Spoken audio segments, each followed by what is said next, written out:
दुसरीकडे सामाजिक कार्यकर्त्या विद्या बाळ यांनी माझाशी बोलताना न्यायालयाच्या निर्णयावरती आनंद व्यक्त केलेला आहे. मला फारच आनंद झाला.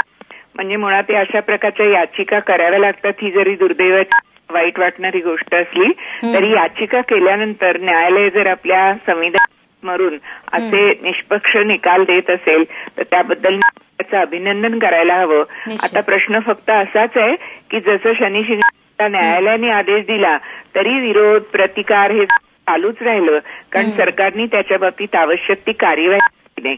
तसं या बाबतीत होऊ नये अशी अतिशय मनापासून आहे आणि मुस्लिम स्त्रियांच्यासाठी खूप खूप आनंद झालेला आहे. हवं तेव्हा त्या दर्ग्याच्या दर्शनाला जाऊ शकतील ही फार त्यांच्यासाठी आणि आपल्या सर्वांसाठी महत्वाची गोष्ट आहे. नक्कीच विद्याताई, गेली अनेक दशकं तुम्ही महिलांच्या अधिकारासाठी लढता आहात. शनी शिंगणापूरचा लढा यशस्वी करून दाखवला. त्यानंतर आता हाजी अली दर्ग्याचा हा लढा देखील यशस्वी झालेला बघायला मिळतोय. यानंतर तुम्हाला काय म्हणावंसं वाटतं? नाही, यानंतर मला असं वाटतं सुरुवातीला म्हटलं की अशा मंदिर प्रवेशासाठी किंवा विषमता दाखवणाऱ्या विशेषतः धर्माधारित ज्या गोष्टी आहेत त्या संदर्भात पुन्हा पुन्हा लढायची वेळ येऊ नये. न्यायालयाच्या निकालांनी सगळ्या धर्म संस्थापकांनी धर्माच्या काय प्रवर्तकांनी आपल्या धर्माची चिकित्सा व्हायला हवी आणि बरोबर आपण स्त्री पुरुष समतेचा हा जो एक अतिशय महत्वाचा मूल्याधार आहे हा मानायला हवा.